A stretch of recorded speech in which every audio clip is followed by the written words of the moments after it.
اعوذ باللہ من الشیطان الرجیم، بسم اللہ الرحمن الرحیم۔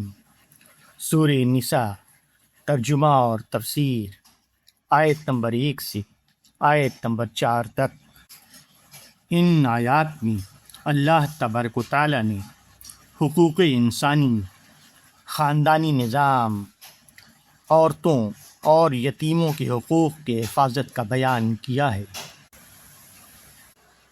یا ایھا الناس اتقوا ربکم الذی خلقکم من نفس واحدۃ وخلق منها زوجها وبث منہما رجالا کثیرا ونساء واتقوا اللہ الذی تساءلون بہ والارحام ان اللہ کان علیکم رقیبا وآتوا الیتامی اموالہم ولا تتبدلوا الخبیث بالطیب ولا تاکلوا اموالہم الی اموالکم انہ کان حوبا کبیرا وان خفتم الا تقسطوا فی الیتامی فانکحوا ما طاب لکم من النساء مثنی وثلاث ورباع فإن خفتم ألا تعدلوا فواحدة أو ما ملكت أيمانكم ذلك أدنى ألا تعولوا وآتوا النساء صدقاتهن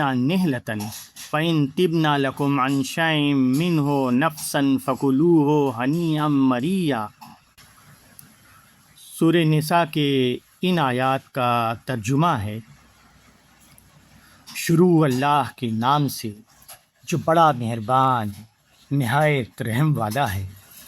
اے لوگوں، اپنے رب سے ڈرو جس نے تم کو ایک جان سے پیدا کیا اور اسی سے اس کا جوڑا پیدا کیا اور ان دونوں سے بہت سے مرد اور عورتیں پھیلا دیں، اور اللہ سے ڈرو جس کے واسطے سے تم میں ایک دوسرے سے سوال کرتے ہو اور خبردار کرتے رہو قرابت والوں سے۔ بے شک اللہ تمہاری نگرانی کر رہا ہے۔ اور یتیموں کا مال ان کے حوالے کرو اور برے مال کو اچھے مال سے نہ بدلو، اور ان کے مال اپنے مال کے ساتھ ملا کر نہ کھاؤ، یہ بہت بڑا گناہ ہے۔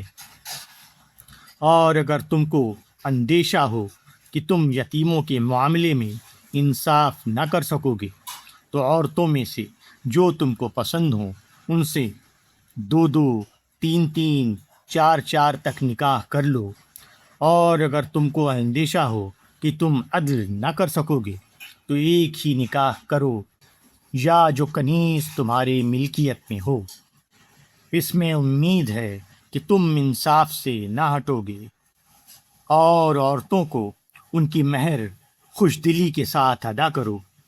پھر اگر وہ اس میں سے کچھ تمہارے لیے چھوڑ دیں اپنی خوشی سے تو تم اس کو ہنسی خوشی سے کھاؤ۔ سورہ نساء کے ان آیات کا ترجمہ ہے۔ تمام انسان باعتبار پیدائش ایک ہیں، بالآخر ایک ہی عورت اور ایک ہی مرد سب کے ماں اور باپ ہیں۔ اس لحاظ سے ضروری ہے کہ ہر آدمی دوسرے آدمی کو اپنا سمجھے، سب کے سب ایک مشترک گھرانے کے افراد کی طرح مل جل کر انصاف اور خیر خواہی کے ساتھ رہیں۔ پھر ان میں جو خونی رشتے ہیں ان میں یہ نسلی اتحاد اور زیادہ قریبی ہو جاتا ہے۔ اس لیے خونی رشتوں میں حسن سلوک کی اہمیت اور زیادہ بڑھ جاتی ہے۔ انسان کے درمیان اس باہمی حسن سلوک کی اہمیت صرف اخلاقی اعتبار سے نہیں ہے، بلکہ یہ خود آدمی کا اپنا ذاتی مسئلہ ہے، کیونکہ تمام انسانوں کے اوپر عظیم و برتر خدا ہے۔ وہ آخر میں سب سے حساب لینے والا ہے، اور دنیا میں ان کے عمل کے مطابق آخرت میں ان کے ابدی مستقبل کا فیصلہ کرنے والا ہے۔ اس لیے آدمی کو چاہیے کہ انسان کے معاملے کو صرف انسان کا معاملہ نہ سمجھے، بلکہ اس کو اللہ کا معاملہ سمجھے۔ وہ اللہ کی پکڑ سے ڈرے اور اپنے آپ کو اس عمل کا پابند بنائے جو اس کو اللہ کے غضب سے بچانے والا ہو۔ حدیث قدسی میں ہے کہ اللہ تعالیٰ نے فرمایا کہ جو شخص رحم کو جوڑے گا اس سے جڑوں گا، اور جو شخص رحم کو کاٹے گا میں اس سے کٹوں گا۔ اس سے معلوم ہوا کہ اللہ تعالیٰ سے تعلق کا امتحان بندوں سے تعلق کے معاملے میں لیا جاتا ہے۔ وہی شخص اللہ سے ڈرنے والا ہے جو بندوں کے حقوق کے معاملے میں اللہ سے ڈرے۔ وہی شخص اللہ سے محبت کرنے والا ہے جو بندوں کے ساتھ محبت میں اس کا ثبوت دی۔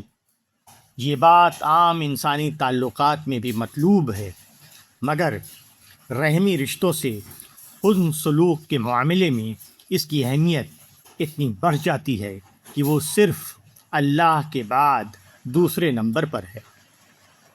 یتیم لڑکے اور لڑکیاں کسی خاندان یا سماج کا سب سے زیادہ کمزور حصہ ہوتے ہیں، اس لیے خدا سے ڈر کا سب سے زیادہ سخت امتحان یتیم لڑکوں اور لڑکیوں کے بارے میں ہوتا ہے۔ آدمی کو چاہیے کہ یتیموں کے بارے میں وہی کرے جو انصاف اور خیر خواہی کا تقاضا ہو، اور جس میں یتیموں کے حقوق زیادہ سے زیادہ محفوظ رہنے کی ضمانت ہو۔